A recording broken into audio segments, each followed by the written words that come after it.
My exposure to Spawn comes from two main sources: the 1997 movie with Michael Jai White and Soul Calibur 2. But even with just that small amount of knowledge of the character, I know one main thing about him.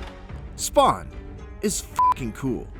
I'll turn you inside out ass first, clown. Fortunately, Mortal Kombat 11 has done him justice. This is by far the most lovingly crafted version of Spawn you'll find outside the comic books, and gameplay-wise, he's not so shabby either.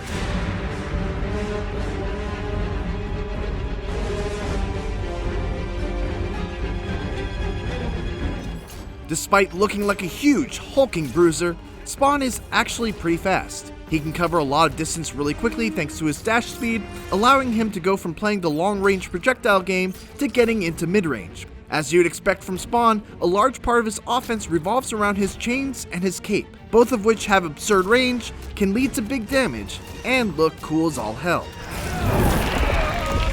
The best thing about Spawn though, apart from how cool he looks, have I mentioned that he looks awesome? Is how versatile his moveset is because of his many unique abilities. He's got a meterless restanding combo ender that can also knock down and deal huge damage if meter is spent on it, insane range on all of his normals, a jab combo that can crushing blow on counter hit, a meterless launcher with tons of range, and a charging move that can absorb a projectile. And that's just the stuff on his base kit. Spawn can also do things that literally no one else on the roster can do. His War Club special move has the unique capability of breaking an opponent's breakaway. So if they try to drop out of a combo and you use the War Club on them, not only will they not drop out, but they'll actually be popped up for a combo extender and will be completely left without their defensive meter. It's a very situational ability, but when you hit with it, it feels incredibly satisfying. Beyond the War Club, Spawn is also the only character on the roster that can turn invisible. Well, without using a glitch. That's a familiar gimmick for those who play a lot of Netherrealm fighting games, but with Spawn, it's particularly dangerous because he's able to threaten with two different crushing blows while he's invisible. One is activated when he connects with his unblockable command grab and enhances it while cloaked, and the other is triggered when he hits with just the third hit of a combo that has him traveling nearly the entire distance of the stage.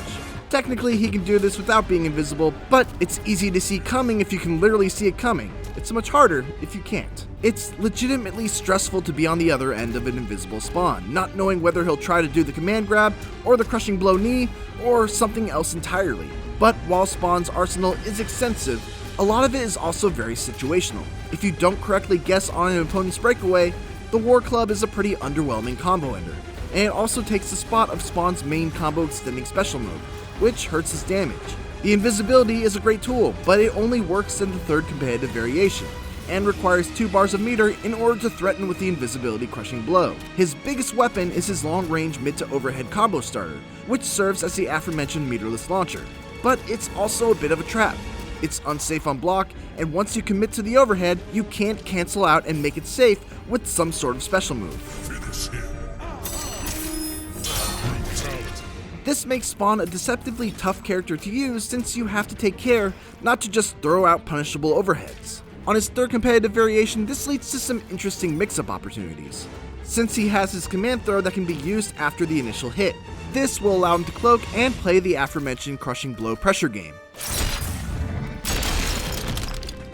On his second competitive variation, Spawn loses pretty much any sort of mix-up potential and focuses instead on sheer damage. And man, does this variation of Spawn do some damage.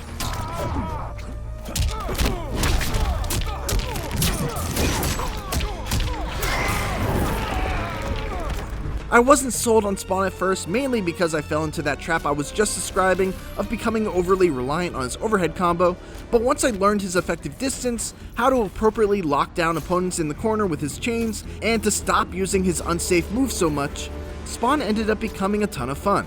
He still has some issues with characters that are able to rush him down and prevent him from creating space, but overall he seems pretty strong. Outside of his gameplay, NetherRealm's designers once again prove that they are the masters of the guest character. Spawn's implementation in Mortal Kombat 11 feels like a systematic checking of boxes for what a perfect video game iteration of Spawn would be. The smooth as silk voice of Keith David? I kill you, I get my soul back. There's always a catch. Check. Awesome looking cape effects? Check. Lots of chain related violence? Check. Tons of guns? Check. Chock full of references to the comic book? Check. It's all here and it's all wonderful. Few characters naturally fit in with the Mortal Kombat universe like Spawn does.